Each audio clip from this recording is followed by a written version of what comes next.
ವೀಕ್ಷಕರೇ ನಮಸ್ಕಾರ. ನೀವು ನೋಡ್ತಾ ಇದ್ದೀರಾ ಅಶ್ವಮೇಧ, ನಾನು ಅಶ್ವತ್ಥವಿತ್. ವೀಕ್ಷಕರೇ, ನಟ ದರ್ಶನ್ ಅವರ ಈ ಒಂದು ಪ್ರಕರಣ ಅಂದರೆ ರೇಣುಕಾ ಸ್ವಾಮಿ ಕೊಲೆ ಪ್ರಕರಣ ಇದೆಯಲ್ಲ, ಈ ಪ್ರಕರಣ ಒಂದು ರೀತಿಯಲ್ಲಿ ಯಾವ ಹಂತಕ್ಕೆ ಸಾಗ್ತಾ ಇದೆ.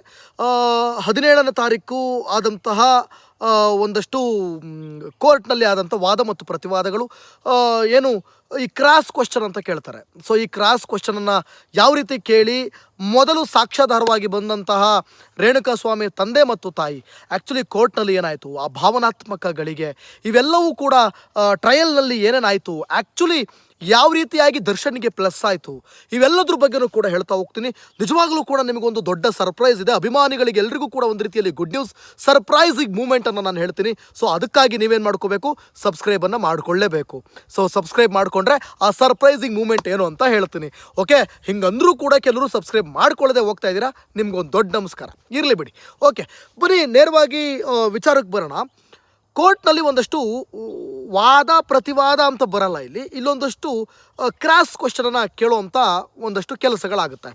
ಅದಕ್ಕೆ ಮೊಟ್ಟ ಮೊದಲಿಗೆ ಟ್ರಯಲ್ಗೆ ಬಂದಂಥದ್ದು ರೇಣುಕಾ ಸ್ವಾಮಿ ತಂದೆ ಮತ್ತು ತಾಯಿ ರತ್ನಪ್ರಭಾ ಅವ್ರನ್ನ ಮೊದಲಿಗೆ ಈ ಪವಿತ್ರ ಗೌಡ ಪರ ವಕೀಲ ಬಾಲನ್ ಇದ್ದಾರಲ್ಲ, ಇವರು ಪ್ರಶ್ನೆ ಮಾಡ್ತಾ ಹೋಗ್ತಾರೆ. ಇರಲಿ, ಅದು ನಾನು ಏನು ಅಂತ ಹೇಳ್ತೀನಿ. ಇಲ್ಲಿ ಬಹಳ ಪ್ರಮುಖವಾಗಿ ನಿಮಗೆ ಮ್ಯಾಟ್ರ್ ಆಗಿದ್ದು ನಿಮಗೆ ಏನು ಅಂತಂದರೆ ಒಂದು ಫೋನ್ ವಿಚಾರ, ಒಂದು ಮೊಬೈಲ್ ಫೋನ್ ವಿಚಾರ. ಈ ಮೊಬೈಲ್ ಫೋನ್ ಇದೆಯಲ್ಲ, ಇದೊಂದೇ ಒಂದು ಪಾಯಿಂಟ್ ದರ್ಶನ್ಗೆ ಯಾವ ರೀತಿಯಾಗಿ ಮುಂದಿನ ದಿನಗಳಲ್ಲಿ ಪ್ಲಸ್ ಆಗುತ್ತೆ ಅಂತ ನಾವು ಚರ್ಚೆ ಮಾಡ್ತಾ ಹೋಗೋಣ.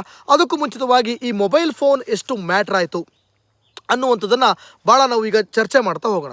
ವೀಕ್ಷಕರೇ, ಈಗ ದರ್ಶನ್ ಅವರ ಮೇಲೆ ಬಿದ್ದಿರುವಂಥ ಕೇಸ್ ಇದೆಯಲ್ಲ, ಇದು IPC ಕೇಸ್. ಅಂದರೆ IPC ಸೆಕ್ಷನ್, ಇಂಡಿಯನ್ ಪೀನಲ್ ಕೋಡ್ನಲ್ಲಿ ಬಿದ್ದಿರುವಂಥ ಸೆಕ್ಷನ್ಗಳು. ಇವರಿಗೆ ಈಗ ನಿಮಗೆ 2025 ಜೂನ್ 1ಕ್ಕೆ ಬಂದಂತಹ BNS ಕಾಯ್ದೆ ಅಲ್ಲ, ಭಾರತೀಯ ನ್ಯಾಯ ಸಂಹಿತೆ ಅಲ್ಲ, ಇವರಿಗೆ ಬಿದ್ದಿರೋದು IPC ಸೆಕ್ಷನ್. ಯಾಕಂದರೆ ಈ ಘಟನೆ ನಡೆದಿದ್ದು ಏಪ್ರಿಲ್ 8ನೇ ತಾರೀಕು, BNS ಜಾರಿಗೆ ಬಂದಿದ್ದು ಜೂನ್ 1ನೇ ತಾರೀಕು. ಸೊ ಅಂದರೆ ಏಪ್ರಿಲ್, ಮೇ, ಜೂನ್ ಅಂದರೆ ಇನ್ನು ದರ್ಶನ್ ಪ್ರಕರಣ ಆರಂಭ ಆಗಿ 1.5 ತಿಂಗಳಲ್ಲಿ ಭಾರತೀಯ ನ್ಯಾಯ ಸಂಹಿತೆ ಅನ್ನುವಂಥ ಆ್ಯಕ್ಟ್ ಬಂದಿದ್ದು. ಸೊ ಈ ಆ್ಯಕ್ಟ್ನಲ್ಲಿ ಈ ಪ್ರಕರಣ ಬರೋದಿಲ್ಲ, ರೇಣುಕಾ ಸ್ವಾಮಿ ಪ್ರಕರಣ ಬರೋದಿಲ್ಲ. ನಿಮಗೆ ಡಿಫ್ರೆನ್ಸ್ ಹೇಳ್ಬಿಡ್ತೀನಿ ನಾನು. ಇಂಡಿಯನ್ ಪೀನಲ್ ಕೋಡ್ ಆದರೆ ಯಾವ ರೀತಿ, ಭಾರತೀಯ ನ್ಯಾಯ ಸಂಹಿತೆ ಆದರೆ ಯಾವ ರೀತಿ ಅಂತ. IPC ಆಗಿಬಿಟ್ರೆ ನಿಮಗೆ ಐ ವಿಟ್ನೆಸ್ ಬೇಕೇ ಬೇಕು, ಅಂದರೆ ಪ್ರಮುಖ ಸಾಕ್ಷಿ ಬೇಕು. ನಿಮಗೇನು 164 ಏನು ಹೇಳಿಕೆ ಕೊಡ್ತಾರೆ, 161 ಏನು ಹೇಳಿಕೆ ಕೊಡ್ತಾರೆ ಅದಲ್ಲ.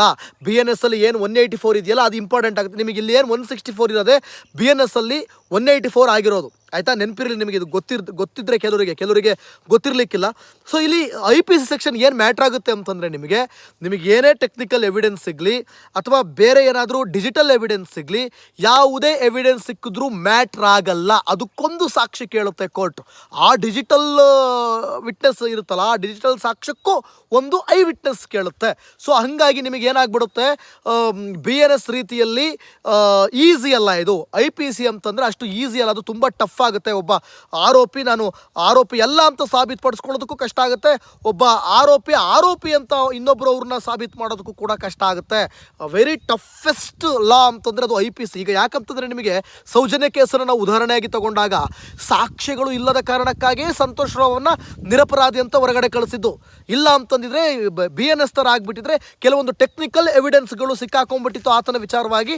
ಹಾಗಾಗಿ ಅವನನ್ನೇ ಅಪರಾಧಿ ಅಂತ ಹೇಳ್ಬಿಟ್ಟು ಜೈಲಲ್ಲಿ ಕೂರಿಸ್ಬಿಟ್ಟಿರೋರು ಪರ್ಮನೆಂಟ್ ಆಗಿ. ಎಲ್ಲಿ ಯಾವಾಗ ನೋಡಿ, ಆ ಐ ವಿಟ್ನೆಸ್ ಭಾಳ ಇಂಪಾರ್ಟೆಂಟ್ ಆಗುತ್ತೆ. ಕಣ್ಣಲ್ಲಿ ನೋಡಿದಂಥ ಸಾಕ್ಷಿ ಇದು ಭಾಳ ಮುಖ್ಯ ಆಗುತ್ತೆ. ಇದು ದರ್ಶನ್ಗೆ ಪ್ಲಸ್. ಎಲ್ಲ ಆ್ಯಂಗಲ್ನಲ್ಲೂ ನೋಡುವಾಗ ದರ್ಶನ್ಗೆ ಪ್ಲಸ್ ಆಗೋ ರೀತಿಯಲ್ಲಿದೆ. ಅದರಲ್ಲಿ ಹಂಗೆ ನೋಡೋಕೆ ಹೋದರೆ ಸ್ವಲ್ಪ ನಾವು ಮಾತಾಡ್ತಿರೋ ಥರ ಟೆಕ್ನಿಕಲ್ ಎವಿಡೆನ್ಸ್ ಕೂಡ ಎಲ್ಲೋ ಒಂದು ಕಡೆ ದರ್ಶನ್ಗೆ ಪ್ಲಸ್ ಆಗ್ತಾ ಇದೆ. ಇಲ್ಲಿ ಹೆಂಗೆ ಅಂತ ಹೇಳ್ತಾ ಹೋಗ್ತೀನಿ ಬನ್ನಿ. ಮೊಟ್ಟ ಮೊದಲ ಬಾರಿಗೆ ಕಟಕಟೆ ಮೇಲೆ ರೇಣುಕಾ ಸ್ವಾಮಿ ತಾಯಿ ರತ್ನಪ್ರಭಾ ಅವ್ರನ್ನ ಕರೆಸಲಾಗುತ್ತೆ. ಕರೆಸಿದಂಥ ಸಂದರ್ಭ ಅವರಿಗೆ ಕ್ರಾಸ್ ಕ್ವಶನ್ಗಳನ್ನು ಕೇಳಲಾಗ್ತಾಗುತ್ತೆ. ಯಾವಾಗ ಅವರಿಗೆ ಕ್ರಾಸ್ ಇನ್ವೆಸ್ಟಿಗೇಷನ್ ಅಥವಾ ಕ್ರಾಸ್ ಕ್ವಶನ್ಗಳನ್ನು ಅವ್ರನ್ನ ಕೇಳುವಂಥ ಒಂದು ಸಮಯದಲ್ಲಿ ಒಂದು ಭಾವನಾತ್ಮಕ ಗಳಿಗೆ ಅಲ್ಲಿ ಅಟ್ಮಾಸ್ಫಿಯರ್ ಏರ್ಪಡುತ್ತೆ. ಏನೇ ಆಗಲಿ, ಮಗ ಎಂಥವನೇ ಆಗಿರಲಿ, ಮಗ ಸತ್ತವನೇನು ಸುಭಾಷ್ ಚಂದ್ರ ಬೋಸ್ ಅಲ್ಲ, ಗಾಂಧೀಜಿ ಅಲ್ಲ, ಅಥವಾ ಮಹಾನ್ ವ್ಯಕ್ತಿ ಏನಲ್ಲ. ಈ ರಾಷ್ಟ್ರಕ್ಕೆ ಅಥವಾ ಈ ದೇಶಕ್ಕೆ, ಈ ರಾಜ್ಯಕ್ಕೆ ಅಥವಾ ಅವನ ಜಿಲ್ಲೆಗೆ ಅವನೇನು ಕೊಡುಗೆ ನೀಡಿದವನಲ್ಲ. ಆದರೂ ಕೂಡ ತಾಯಿ ಕರುಳು ಅನ್ನೋದಿರುತ್ತಲ್ಲ ವೀಕ್ಷಕರೇ, ಆ ತಾಯಿಗೆ ಹೆತ್ತವರಿಗೆ ಹೆಗ್ಗಣನೂ ಮುದ್ದು. ಮಗ ಎಂಥವನೇ ಆಗಿರಲಿ, ಮಗ ಕೆಟ್ಟವನೇ ಆಗಿರಲಿ, ಮತ್ತೊಂದೋ ಮಗದೊಂದೋ, ಆದರೆ ಆ ತಾಯಿಗೆ ಮಗನೇ ಮುದ್ದು ಅಲ್ವಾ, ಒಂದು ಭಾವನಾತ್ಮಕಗಳಿಗೆ ಅಲ್ಲಿ ಕಣ್ಣೀರು ಹಾಕುವಂಥ ಪರಿಸ್ಥಿತಿ ಕೋರ್ಟ್ನಲ್ಲಿ. ನನ್ನ ಆತ್ಮೀಯರು ಅವತ್ತಿನ ದಿನ ಕೋರ್ಟ್ನಲ್ಲೇ ಇದ್ದರು, ಏನೇನಾಗಿದೆ ಅಂತ ಪ್ರತಿಯೊಂದು ಇನ್ಫಾರ್ಮೇಷನನ್ನು ಕೊಡ್ತಾಯಿದ್ರು. ಸೊ ಮೊಟ್ಟ ಮೊದಲಿಗೆ ಹೋಗಿ ಕಟಕಟೆಯಲ್ಲಿ ನಿಂತು ಕೂಡಲೇ ರತ್ನಪ್ರಭಾ ಅವರು ಕಣ್ಣೀರು ಹಾಕ್ತಾರೆ. ಆದರೆ ಮಾನವೀಯತೆ ಬೇರೆ, ಕಾನೂನು ಬೇರೆ. ಈ ಯಾವಾಗ ಈ ಬಾಲನ್ನವರು ಪ್ರಶ್ನೆಗಳನ್ನು ಕೇಳ್ತಾ ಹೋದರು, ಆಗ ಬಹುಶಃ ರೇಣುಕಾಸ್ವಾಮಿ ತಾಯಿಗೆ ಅರ್ಥ ಆಗಿರುತ್ತೆ, ಇಲ್ಲಿ ಯಾವುದೇ ಒಂದು ಮಾನವೀಯತೆ ಅಥವಾ ಭಾವನಾತ್ಮಕತೆ ಅದ್ಯಾವುದು ಮ್ಯಾಟ್ರ್ ಆಗಲ್ಲ, ಕಾನೂನಿನ ಮುಂದೆ ಎವಿಡೆನ್ಸ್ ಮ್ಯಾಟ್ರ್ ಆಗುತ್ತೆ. ಟೆಕ್ನಿಕಲಿ ಅದು ಎಷ್ಟು ಪ್ರಮುಖ ಅನ್ನೋದು ಬಹುಶಃ ಆಕೆಗೂ ಕೂಡ ಗೊತ್ತಾಗಿರ್ಬೋದು. ಆಕೆನ ಒಂದಷ್ಟು ಪ್ರಶ್ನೆಯನ್ನು ಕೇಳಲಾಗುತ್ತೆ. ಕಿಡ್ನಾಪ್ ಆದ ಸಂದರ್ಭದಲ್ಲಿ ಮೊದಲನೇ ಪ್ರಶ್ನೆ, ಕಿಡ್ನಾಪ್ ಆದಂಥ ಸಂದರ್ಭದಲ್ಲಿ ನಿಮ್ಮ ಮಗ ನಿಮಗೆ ಕರೆ ಮಾಡಿದ್ದ? ಹೌದು, ಕರೆ ಮಾಡಿದ್ದ. ಅದಕ್ಕೆ ತಾಯಿ ಉತ್ತರ ಹೀಗಿರುತ್ತೆ, ಹೌದು ಕರೆ ಮಾಡಿದ್ದ. ಆವಾಗ ನಾವು ಆತನನ್ನು ಊಟಕ್ಕೆ ಕರೆದ್ವಿ. ಓಕೆ, ಊಟಕ್ಕೆ ಕರೆದಾಗ ಆತ ಊಟಕ್ಕೆ ಬರ್ತೀನಿ ಅಂದ. ಇಲ್ಲ, ನಾನು ಊಟಕ್ಕೆ ಬರಲ್ಲ, ನೀವು ಊಟ ಮಾಡ್ಕೊಳ್ಳಿ, ನಾನು ಸ್ನೇಹಿತರ ಜೊತೆ ಇದ್ದೀನಿ, ನಾನು ಅಲ್ಲೇ ಊಟ ಮಾಡ್ಕೋತೀನಿ ಅಂತ ಹೇಳಿದ್ರು ಅಂತ ಹೇಳ್ಬಿಟ್ಟು. ಸೊ ಇದು ಒಂದಷ್ಟು ಪಾಯಿಂಟ್ಸ್ಗಳನ್ನು ನೋಟ್ ಮಾಡ್ಕೋತಾರೆ, ಜಡ್ಜ್ ಮುಂದೆ ಇಡ್ತಾ ಹೋಗ್ತಾರೆ. ನೆಕ್ಸ್ಟ್ ಅವರು ಕೇಳ್ತಾರೆ, ನಿಮ್ಮ ಮಗ ಸ್ನೇಹಿತರೊಂದಿಗೆ ಹೊರಗೆ ಹೋಗಿದ್ನಾ ಅಂತ ಕೇಳಿದಾಗ ನನ್ನ ಮಗ ಹೌದು ಅಂತ ರೇಣುಕಾಸ್ವಾಮಿ ತಾಯಿ ರತ್ನಪ್ರಭಾ ಅವರು ಹೇಳಿಕೆಯನ್ನು ಕೊಡ್ತಾರೆ. ಓಕೆ, ನಿಮ್ಮ ಮಗ ಯೂನಿಫಾರ್ಮ್ನಲ್ಲಿ ಡ್ಯೂಟಿಗೆ ಹೋಗಿದ್ನಾ, ಕೆಲಸಕ್ಕೆ ಹೋಗಿದ್ನಾ? ಹೌದು, ಯೂನಿಫಾರ್ಮೇ ಹಾಕೋದು ಕೆಲಸಕ್ಕೆ. ಆದರೆ ಅವತ್ತು ಶನಿವಾರ, ರೇಣುಕಾಸ್ವಾಮಿ ಕಿಡ್ನಾಪ್ ಆದ ದಿನ ಶನಿವಾರ, ನಿಮಗೆ ನೆನಪಿರಲಿ ಇದು, ಶನಿವಾರದ ದಿನ ಯೂನಿಫಾರ್ಮನ್ನು ಹಾಕೋದಿಲ್ಲ, ಸೊ ಅವತ್ತು ಹಾಕಿರಲಿಲ್ಲ ಅಂಥೇಳಿ ತಾಯಿ ಉತ್ತರ ಆಗಿರುತ್ತೆ. ಆಮೇಲೆ ಕೆಲವೊಂದು ಪ್ರಶ್ನೆಗಳು ಇನ್ನೂ ಮುಂದುವರೆದು ಆ ಪಾಯಿಂಟ್ಸನ್ನು ಕೂಡ ನಿಮಗೆ ಜಡ್ಜ್ ಮುಂದೆ ಇಡುವಂಥ ಪ್ರಯತ್ನಗಳು ಆಗುತ್ತೆ. ನಿಮ್ಮ ಮಗ ಲಾಸ್ಟ್ ಮಾತನಾಡಿದಂಥ ಮಾತೇನು, ಕರೆಯಲ್ಲಿ ಫೋನ್ ಮಾಡಿದಂಥ ಮಾತೇನು ಅಂತ, ಇವೆಲ್ಲದಕ್ಕೂ ಕೂಡ ಆ ತಾಯಿ ಏನು ಹೌದು ಅಥವಾ ಅಲ್ಲ, ಹೌದು ಅಥವಾ ಅಲ್ಲ, ಈ ರೀತಿಯಾದಂಥ ಉತ್ತರಗಳನ್ನು ಕೊಟ್ಕೊಂಡು ಹೋಗ್ತಾರೆ. ಆಗ ಇದಕ್ಕೆಲ್ಲ ಸಿಕ್ಕಂಥ ಉತ್ತರ, ಪೊಲೀಸ್ನವರು ನಿಮ್ಮ ಮೊಬೈಲನ್ನು ಏನಾದರೂ, ಭಾಳ ಇಂಪಾರ್ಟೆಂಟ್ ಪ್ರಶ್ನೆ ಇದು, ತಲೆಯಲ್ಲಿ ಇಟ್ಕೊಳ್ಳಿ, ಪೊಲೀಸ್ನವರು ನಿಮ್ಮ ಮಗನ ಮೊಬೈಲನ್ನು ಅಥವಾ ನಿಮ್ಮ ಮೊಬೈಲನ್ನು, ತಾಯಿ ಅಂದರೆ ರತ್ನಪ್ರಭಾ ಅವರ ಮೊಬೈಲ್ ಅಥವಾ ತಂದೆ ಮೊಬೈಲ್, ಮನೆಗೊಂದು ಮೊಬೈಲ್ ಇದ್ದರೆ ಆ ಮೊಬೈಲನ್ನು, ಅಥವಾ ಕೊನೆ ಕಾಲ್ ಮಾಡಿದ್ನಲ್ಲ ರೇಣುಕಾಸ್ವಾಮಿ, ಆ ಕೊನೆ ಕಾಲ್ನ ಮೊಬೈಲ್ ಯಾವುದು, ಆ ಮೊಬೈಲನ್ನು ತೆಗೆದುಕೊಳ್ಳುವಂಥ ಕೆಲಸ ಮಾಡಿದ್ರ ಅಂದಿದ್ದಕ್ಕೆ ಆ ಮಹಾತಾಯಿ ಕೊಟ್ಟಂಥ ಉತ್ತರ ಇಲ್ಲ.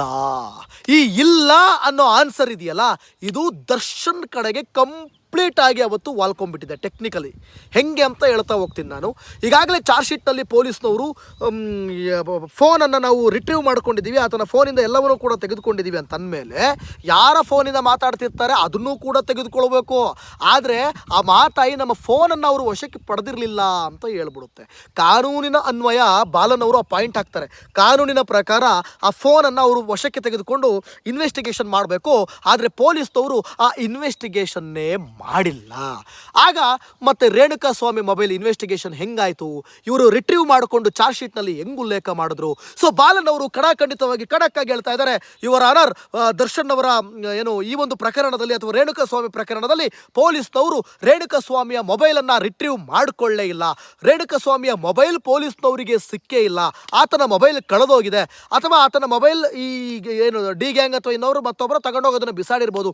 ಇವರು ಆತನ ಮೊಬೈಲೇ ಸಿಗದೆ ಇವರು ಅದನ್ನು ಚಾರ್ಜ್ ಶೀಟ್ನಲ್ಲಿ ಉಲ್ಲೇಖ ಮಾಡಿಬಿಟ್ಟು ಆತನ ಮೊಬೈಲ್ ಸಿಕ್ಕಿದೆ ಅಂತ ಹೇಳಿ ಇಲ್ಲಿ ಎಲ್ಲೋ ಒಂದು ಕಡೆ ಒಂದು ಕಾಲ್ಪನಿಕ ಕಥೆಯನ್ನು ಸೃಷ್ಟಿ ಮಾಡಿಬಿಟ್ಟಿದ್ದಾರೆ. ಇದೆಲ್ಲವೂ ಕೂಡ ಪೊಲೀಸರ ಕುತಂತ್ರ ಮತ್ತು ರಾಜಕೀಯ ಕುತಂತ್ರವೂ ಇರಬಹುದು ಅಂತ ಹೇಳಿದಂಥ ಬಾಲನವರು ಕೊನೆಗೆ ಆ ಮಹಾತಾಯಿಯನ್ನು ಕೊನೆಯ ಒಂದು ಪ್ರಶ್ನೆಯನ್ನು ಕೇಳ್ತಾರೆ, ಇಲ್ಲಿ ರಾಜಕೀಯ ಪಿತೂರಿ ಏನಾದರೂ ನಡೀತಾ ಇದೆಯಾ ಅಂಥೇಳಿ, ನಿಮ್ಮನ್ನು ಈ ರೀತಿ ಮಾಡಿ, ಈ ರೀತಿ ಹೋಗಿ ಹೇಳಿ, ಈ ರೀತಿ ಕಂಪ್ಲೇಂಟ್ ಕೊಡಿ, ಇನ್ನೂ ಈ ಪ್ರಕರಣವನ್ನು ಬಿಡಬೇಡಿ, ಈ ರೀತಿ ಏನಾದ್ರು ಮಾಡಿದಾಗ, ಇಲ್ಲ ಆ ಥರದ್ದು ಏನಿಲ್ಲ, ನನ್ನ ಮಗನಿಗಾಗಿ, ನನ್ನ ಮಗನಿಗೋಸ್ಕರ, ನನ್ನ ಮಗನಿಗೆ ನ್ಯಾಯ ಕೊಡಿಸೋದಕ್ಕೋಸ್ಕರ ನಾನು ಒಬ್ಬ ತಾಯಿಯಾಗಿ ನಿಂತ್ಕೊಂಡಿದ್ದೀನಿ ಅಂತೇಳಿ ರತ್ನಪ್ರಭಾ ಅಂದರೆ ರೇಣುಕಾಸ್ವಾಮಿ ಅವರು ಅಲ್ಲಿ ಹೇಳಿಕೆಯನ್ನು ಕೊಡ್ತಾರೆ.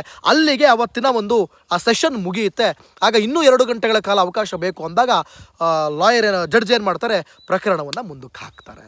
ಇರಲಿ ಅಂದರೆ ಅರ್ಥ ಮಾಡ್ಕೊಳ್ಳಿ, ಅಲ್ಲಿಗೆ ಬಾಲನವರ ವಾದ ಏನು ಅಂದರೆ ಪೊಲೀಸ್ನವರಿಗೆ ರೇಣುಕಾಸ್ವಾಮಿಯವರ ಮೊಬೈಲೇ ಸಿಕ್ಕಿಲ್ಲ, ಅದು ಹೆಂಗೆ ರಿಟ್ರೀವ್ ಮಾಡಿಕೊಂಡು ಅಲ್ಲಿ ಇರುವಂಥ ಚಾಟ್ಸ್ ಮತ್ತು ಫೋನ್ ಕಾಲ್ಸ್ ಡೀಟೇಲ್ಸ್ ಬಗ್ಗೆ ಚಾರ್ಜ್ ಶೀಟ್ನಲ್ಲಿ ಉಲ್ಲೇಖ ಮಾಡಿ ದರ್ಶನ್ ಅವರ ಮೇಲೆ ಆರೋಪ ಮಾಡಲಾಗ್ತಾ ಇದೆ ಅನ್ನುವಂಥದ್ದು ಇಲ್ಲಿ ಬಾಲನವರ ವಾದ.